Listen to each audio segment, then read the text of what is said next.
Ever wonder what a medieval battle was really like? Forget the Hollywood stuff, no slow-mo sword fights, no shiny armor, no epic soundtrack, just raw, messy, chaotic reality. If you're curious about what went down when knights and soldiers clashed, buckle up, because it's wilder than you think. Picture this, you're an average Joe soldier. The battle's about to kick off, but you can't even hear the signal to charge.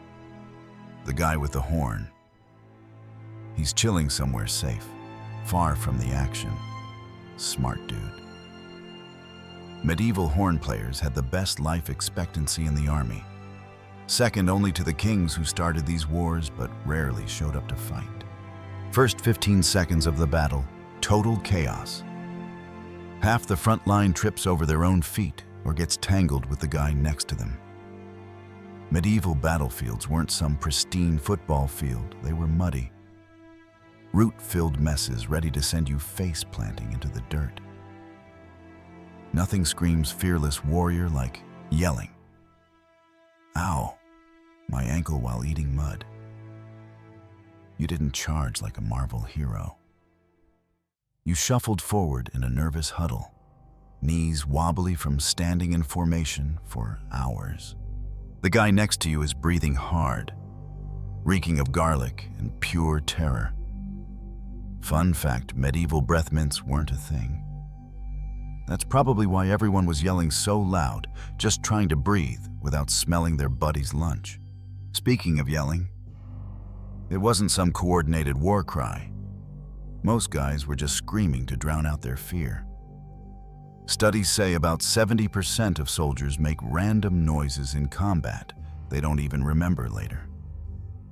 If you could translate those medieval shouts, it'd probably be something like, "Help, I want my mom." Then the first hit lands. Someone slams into your shield, and your ears are ringing, maybe from the blow, maybe from the dude who just headbutted you. The noise, deafening. Not epic battle music, but a wall of grunts, screams, and metal clanging against metal or flesh. Your arms shaking so bad from blocking that hit, it feels like your grandkids will inherit the jitters. 2 minutes in, your big battle plan, gone. Your only goal is to stay on your feet. Falling meant getting trampled by the mob. The ground's slick with blood and, yeah, vomit. Your arms ache from holding up that shield. The sun's cooking you inside your padded armor. Think of it as the world's worst sauna. Lose 15 pounds of sweat or you're dead. Whichever comes first, your world shrinks to the few feet around you. All you see are the terrified eyes of the guy across from you, who's just as confused as you are. In that moment, you both silently agree whoever called this glorious deserves a one-way ticket to hell, and that's just the start, if you survive the initial clash. Welcome to the real medieval combat, a violent mosh pit. Not a fancy fencing match. No one's dueling one-on-one like in the movies. It's more like 5 guys ganging up on one poor soul. That's not bad sportsmanship. It's just smart strategy. Knights didn't follow some noble code of honor.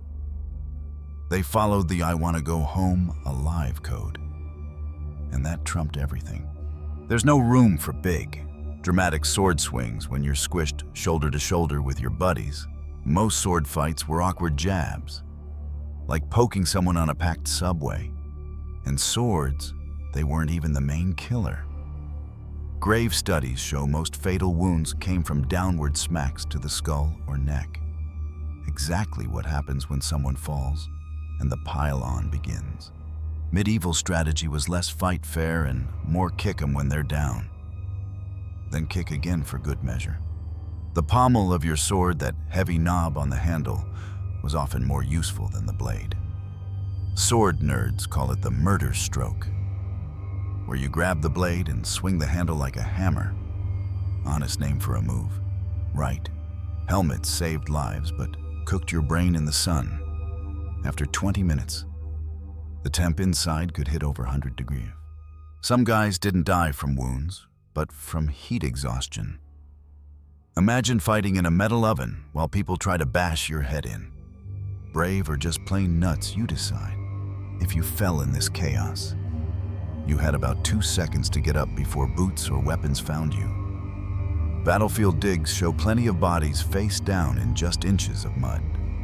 Slow suffocation, not epic hero deaths. Attacks came from every angle. Your armor might stop a sword from the front. But what about the guy sneaking up behind you?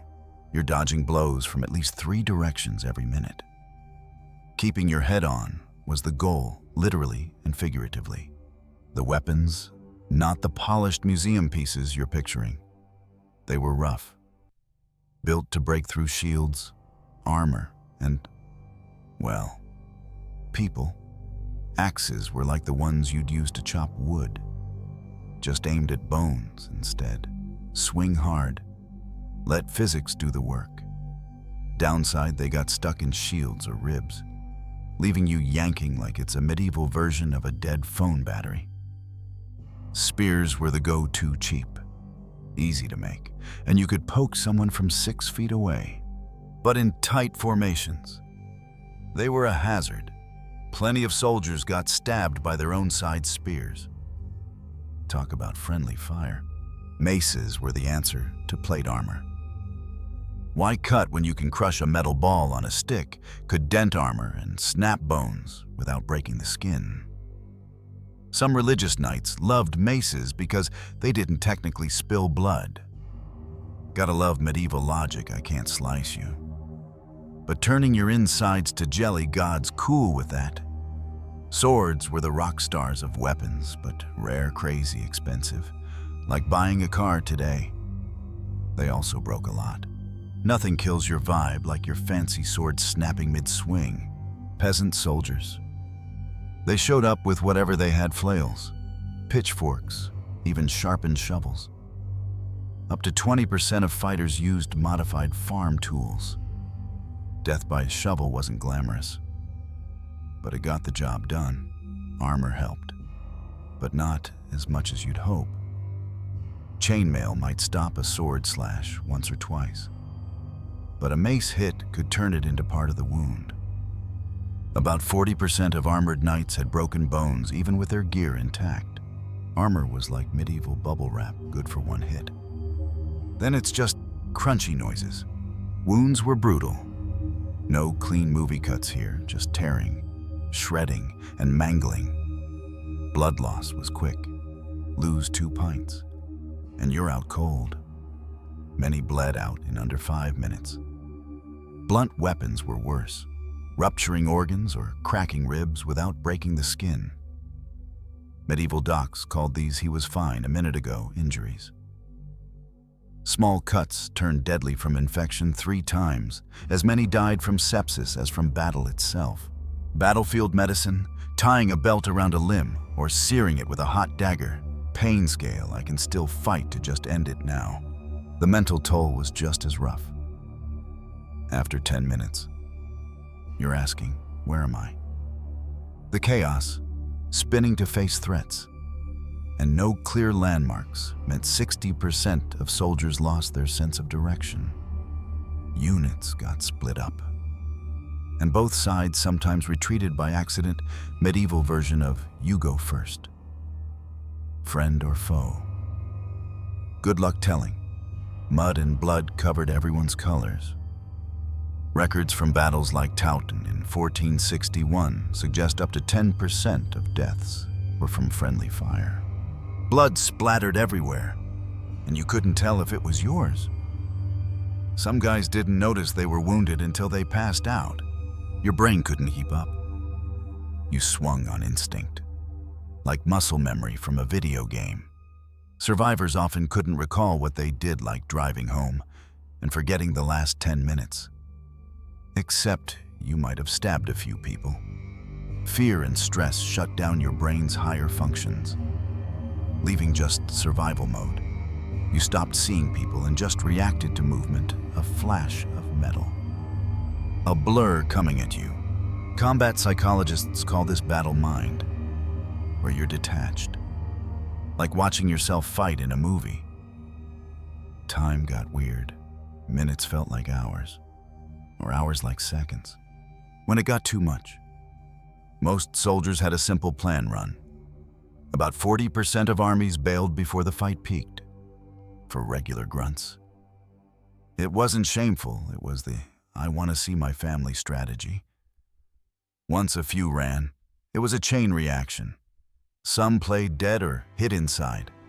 Well, let's just say one guy survived by crawling into a dead horse. Not a story for the grandkids. Running wasn't easy in heavy armor. You'd be out of breath after 100 yards. Victory, no confetti or high fives, if you were still standing. Congrats, you won. Survivors were too beat to cheer, just sat down, exhausted, muttering, "Thank God that's over." The aftermath was grim.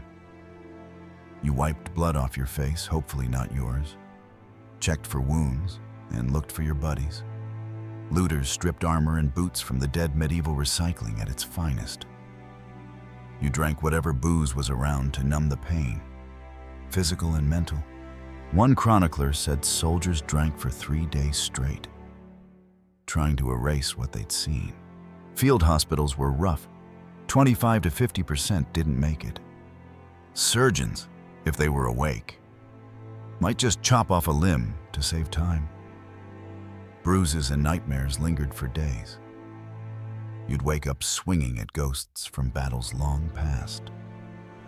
The battlefield itself left to rot, with bits of armor poking out of the mud centuries later. So, that's the real medieval battle. No glory, just survival. Next time you see a movie knight in shining armor, just know he was probably sweating, screaming, and hoping not to trip over a root. Want to hear more about medieval life? Let me know what's next.